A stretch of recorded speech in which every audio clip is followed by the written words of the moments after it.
ಹಿಂದೆ ಒಂದು ಕಾಲದಲ್ಲಿ ಪೂರ್ವಜರು ತಪ ಮಾಡಿ ನೀಡಿದಳು ದರ್ಶನವ ತಾಯಿಯು ಬಂದು.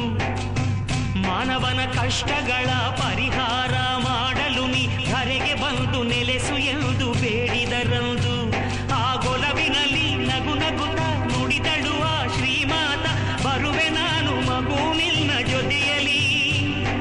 ಷರತ್ತೊಂದ ಕೇಳೆಲ್ದೆ ನೀ ಮುಂದೆ ನಾ ಹಿಂದೆ, ತಿರುಗಿ ನೋಡ ಕೂಡದೆನ್ನ ದಿಕ್ಕಲಿ. ಒಪ್ಪಿದರು ಹಿರಿಯರು,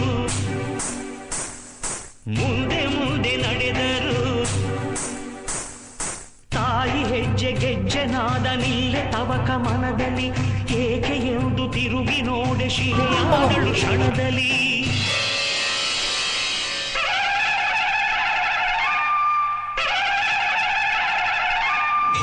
ಯಾ ದೇವಿ ಸರ್ವಭೂತೇಷು ಶಕ್ತಿರೂಪೇಣ ಸಂಸ್ಥಿತಾ, ನಮಸ್ತಸ್ತೈ ನಮಸ್ತಸ್ತೈ ನಮಸ್ತಸ್ತೈ ನಮೋ ನಮಃ.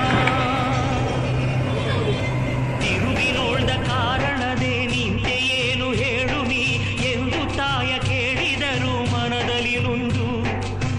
ತಾಯಿ ಆಗ ಹೇಳಿದಳು ಅದಕ್ಕೆ ಉಂಟು ಕಾರಣವು, ತಪ್ಪು ನಿನ್ನದಲ್ಲ ಮಗನೆ ಮರುಗದಿರೆಂದು. ಈ ನೆಲದೊಳಗೆ ಅಸುರ ಬಲ ಕುಣಿದಿಹುದು, ಮದದಲ್ಲಿ ನಿಗ್ರಹಿಸಿ ಸಲಹಬೇಕು ಭುವಿಯನು.